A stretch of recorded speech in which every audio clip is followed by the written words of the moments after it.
boom, boom, boom, boom, boom, boom, boom. Hey, kia ora. Helen Brahms here, coming to you live from Surprise in Arizona. I hope you're all having a super fantastic, sparkling day. Welcome to Before the Dirt Nap podcast number 1511, Unlocking the Power of Mind Mapping. Whew, I have to today has been just an incredible day. If you've been following, you know that out there behind this curtain is a big oak table that has been set up, that has been laying feet up for a while, but we finally got it flipped over. So now I have this beautiful workspace. I did a 1,000-piece jigsaw puzzle the other day. I broke it up this morning, put that away, and pulled out a roll of craft paper. Now my roll of craft paper is about this round, and it's about 2 feet wide. It's about 24 inches wide. And I put a chair at one end. I put the roll on it. I pulled it to the other end, taped it to the edge of the table, threw my colored markers on the one packet of colored markers on. Excuse me. I have a lot of colored markers, and so I happened to find one pouch of the colored markers, so I threw them on the table there, and I got into mind mapping today. Oh, for those of you who don't know what mind mapping is, it is basically, you can do it several different ways, and there is an online version available as well. It's called MindMeister, and the link is in the description below, right underneath the question of where is it? Where'd it go? Right under it, where asks, do you enjoy mind mapping? It's got mind mapping online, and there's a link right there to take you into that, into MindMeister. And yes, it is an affiliate link, so I make like 10 cents on it or something like that. I don't know. I don't even know what I make on it. But it's a really cool tool. And when I've done the paper version, I then come in and I put it into, I then enter it online. And the cool part is that once I have finished out there with that, and I come in here with the piece of paper and I start typing it online, more ideas start coming. But if you don't know what mind mapping is basically taking a central thing, a central idea. It could be a question, it could be a word, it could be an idea that you have, and you just want to flesh it out a little bit. Now, some people, when fleshing it out, they want, it goes off in all different directions and everything else. And you might start off, like, I pick up a colored pen, I pick up my first marker and I put a circle and I write in what my question is, or what my idea is, or it could be, for example, staycation challenge. I could type in staycation challenge. What are some of the challenges people have about staycation? What are some of the benefits of staycation challenge? And I go off and I'll go, okay, staycation challenge benefits. And I'll put that circle there. And then I just pick up one different colored marker and I just start going down until I run out of a train of thought. And then I come back and I pick up a different colored marker and I have another idea and I run off with that train of thought. So it's basically having a central thing, and you have all these spokes and ideas that just feed off each other and go in different directions. And you could end up down the piece of paper somewhere, and something will come up that has absolutely nothing to do with what is in your central question, but that is where it has led you. It is a very powerful tool to help clear blockages. It is fantastic for book outlines. It is, especially when you're trying to flesh out an idea, like you have, I put the idea there, using the example of Staycation Challenge, put that there in the middle. Okay, we're going to call the book Staycation Challenge. What's the book about? And, I'll ask that question, what's the book about? And I'll just go off on a train of thought, and then we'll come here and we'll go on this train of thought, and we just keep going like that and creating all of these different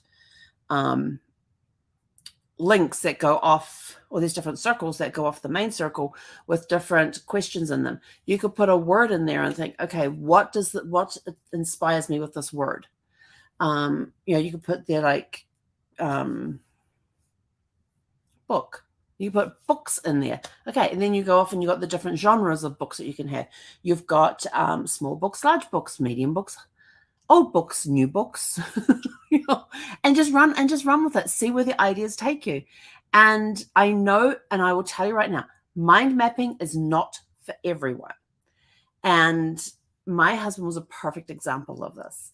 He was given, trying to remember what the topic was for his one.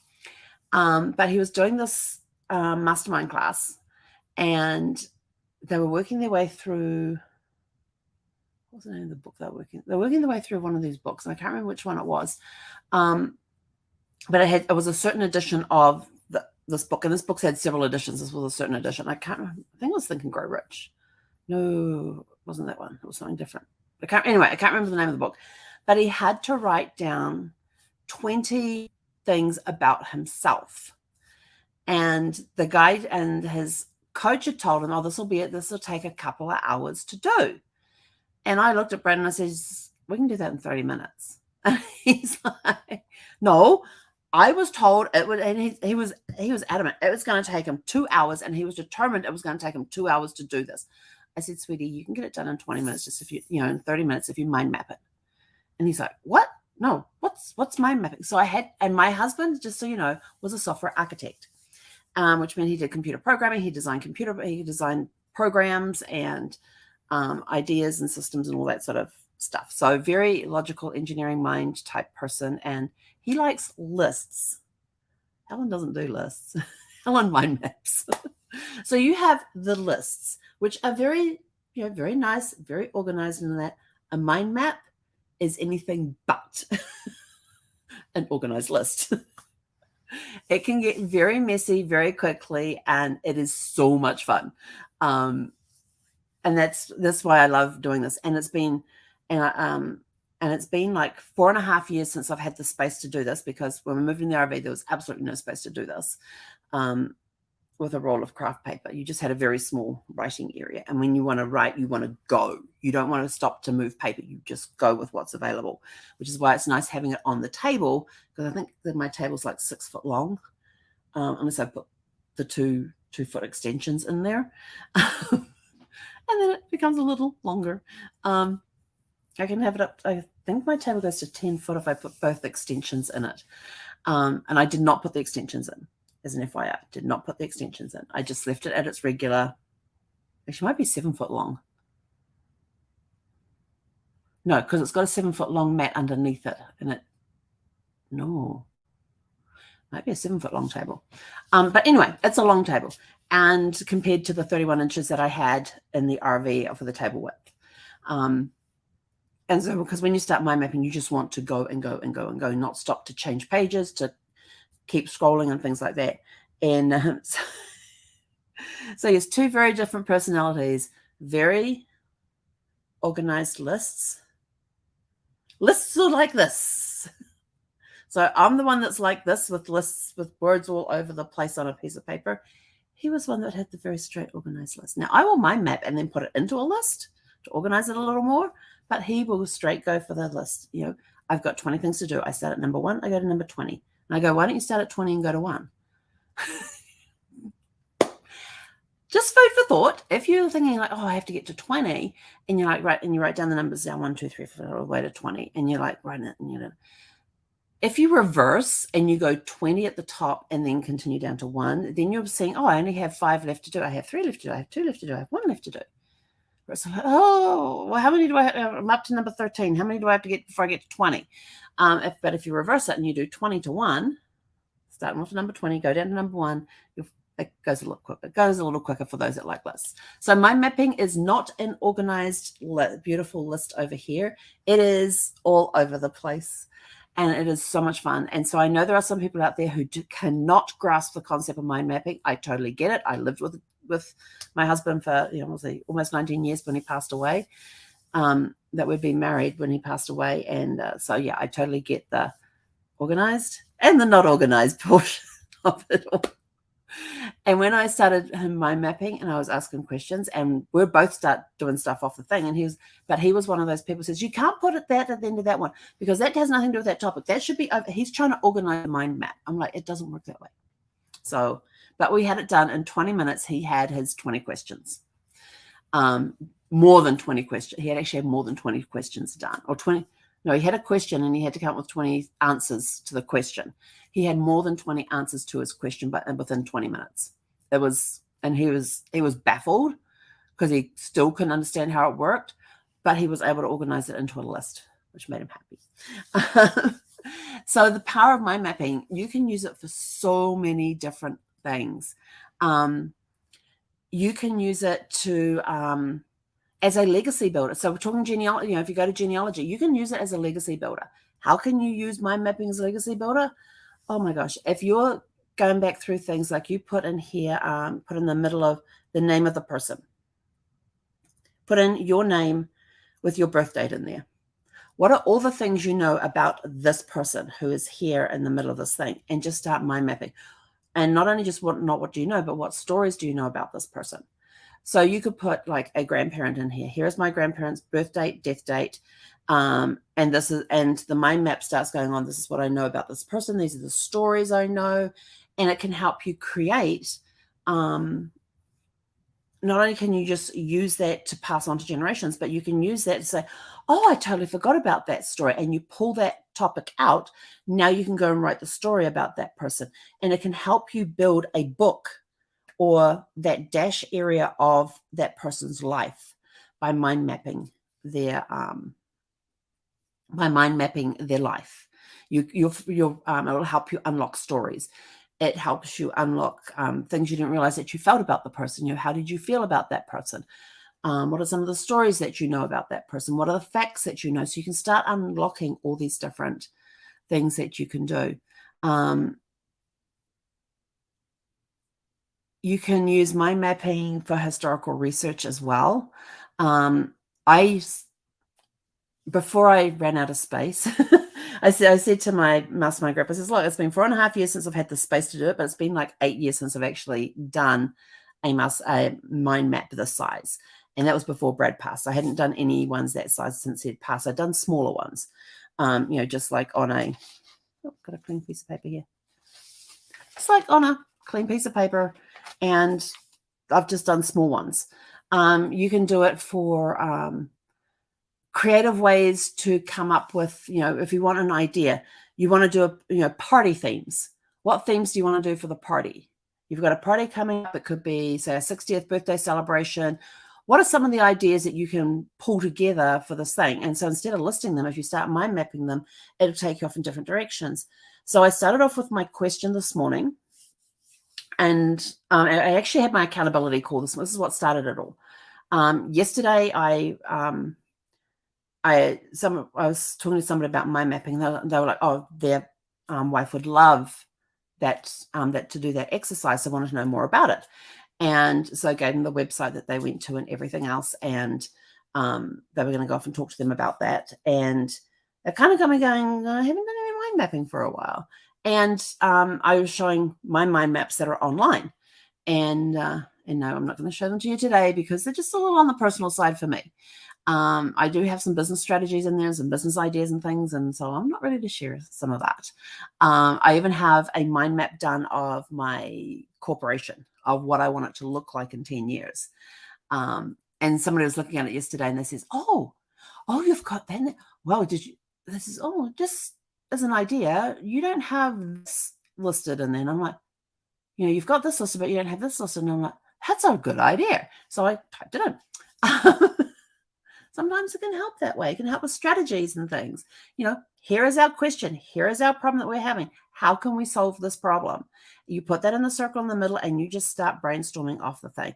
Get a group of people around it and they each get different colored markers and off they go with their own little trails of things and changing the marker colors and everything else. And you'll be surprised when you do a group one, what happens, what comes out, the creativity that a mind map can unlock, because it's not logical. It is not following a logical path. And that's what I had to get through to Brad when I was teaching him how to mind map, is that it's not logical. I says, you can go off down that thing and you can end up in Timbuktu on that one. You're talking about you're talking about places to go for vacation. What are the benefits of going to, taking a vacation in Fiji? What are the benefits of that? And by the time you get down further, you could end up on a island in the middle of the Caribbean that it's a private island that you've rented, and Fiji's in the South Pacific, and you've now ended up with the mind mapping on a private island that has been rented in the Caribbean. I said, just all about, it's not logical. You can't make a leap from here to the Caribbean without all this stuff in between. And so it can help with that. You can put, that's getting really dry again today. you can use it for health and wellness. What are some of the what are some of the ways that self-care?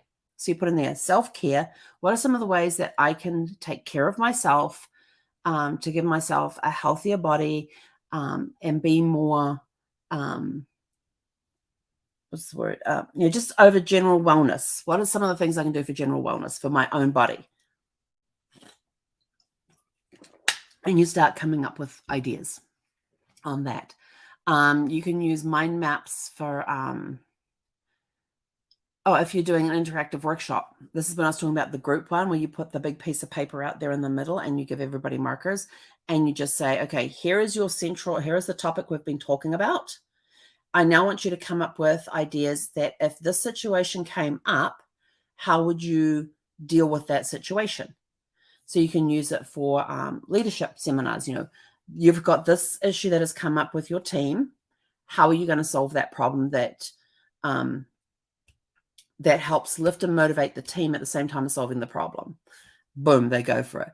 Business entrepreneurship, it can be used for that. How you can leverage for business growth. What are some ideas that we can use to grow your business? Here is my business. This is what I do. What are some ideas that you can use to grow it? Instead of just listing them down, start putting them on a mind map, because when you start putting them on the mind map, it triggers different things. And like today, the one I put on there, I had a certain question I needed to ask. And in my accountability call this morning, I was talking about how on the call the day before, we've been talking about mind mapping and how I had the table, I think I had the table set up at the time. And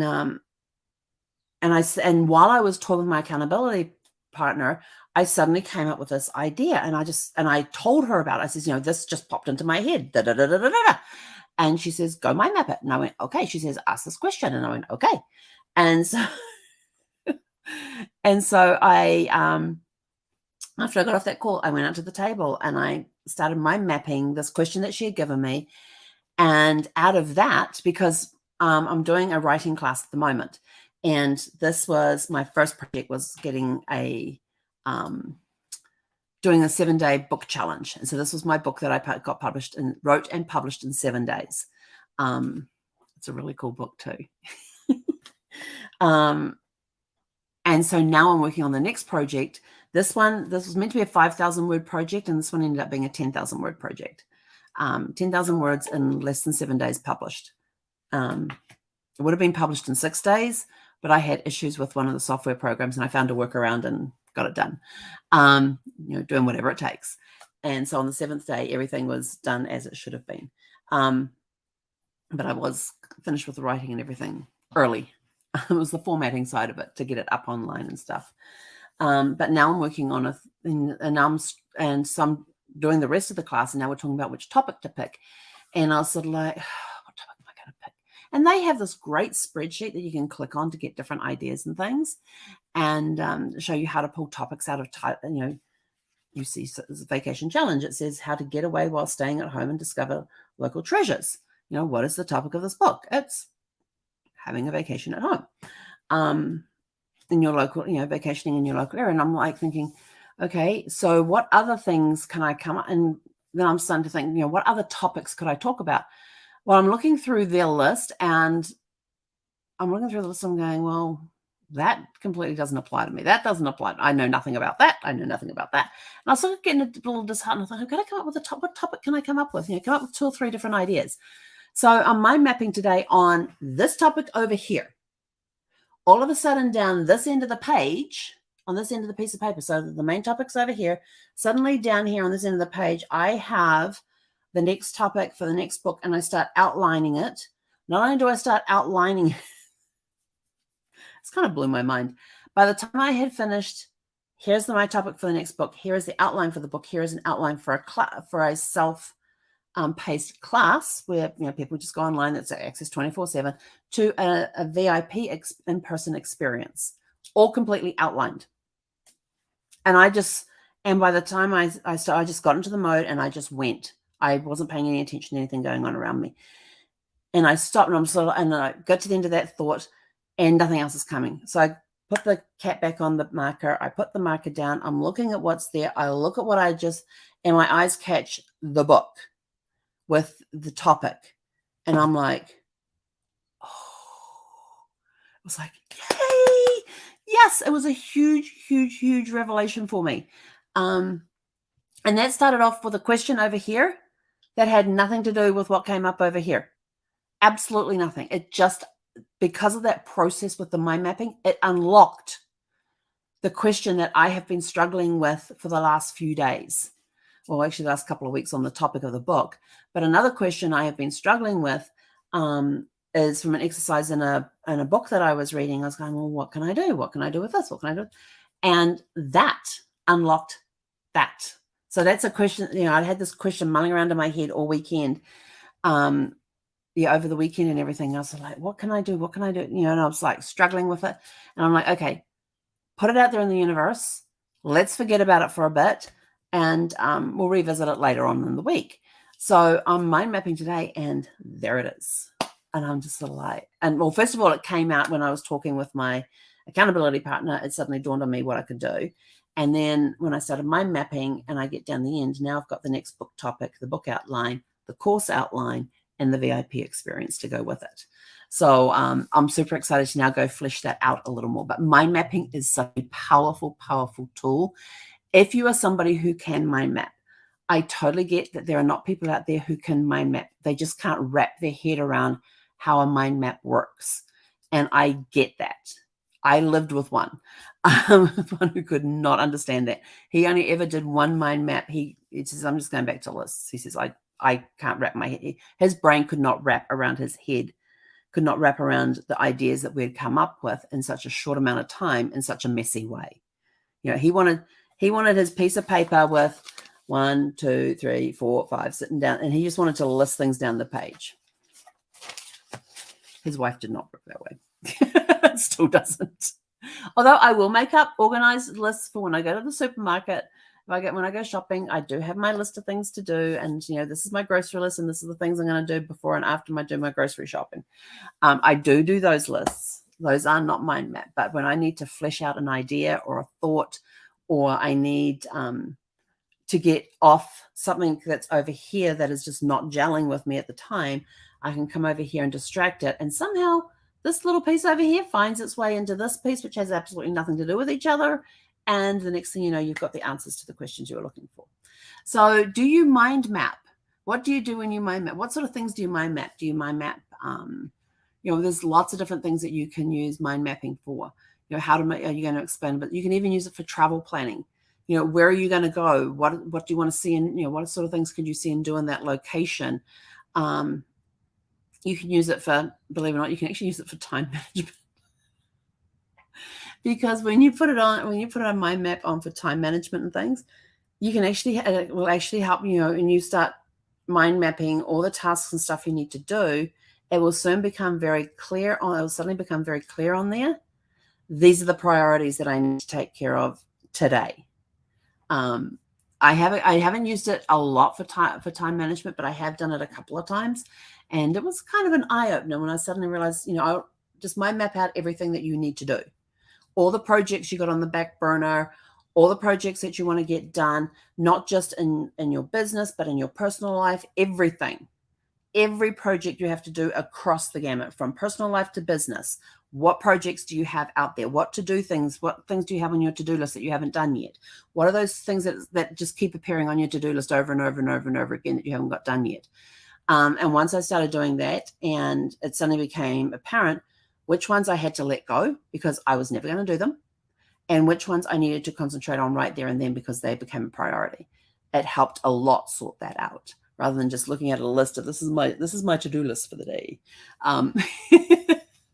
But it also helped too when you've heard me talk about doing the post-it board, where you put the what tasks could you do that take no more than 50 minutes. That could be a 5-minute task, a 7-minute task, a 10, a 20, a 50, a 32, and you write the times down in the corner. and you put them up on the board. And so when you have that extra, I've got 30 minutes, what can I go and knock out? Well, I can do this 10-minute one, I can do this 10-minute one, I can do this 5-minute one. That's 25 minutes. I can get that done in that time.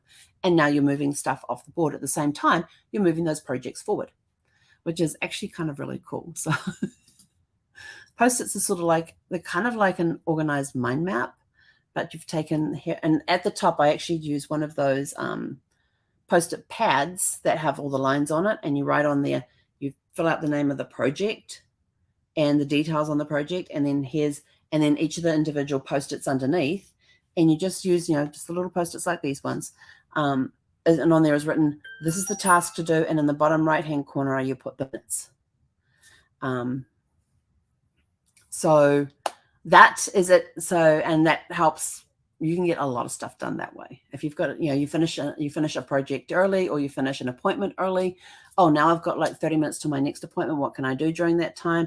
Well, you're going to get up and you're going to go and do your bathroom thing and get something to eat and drink and all of that. Take care of yourself.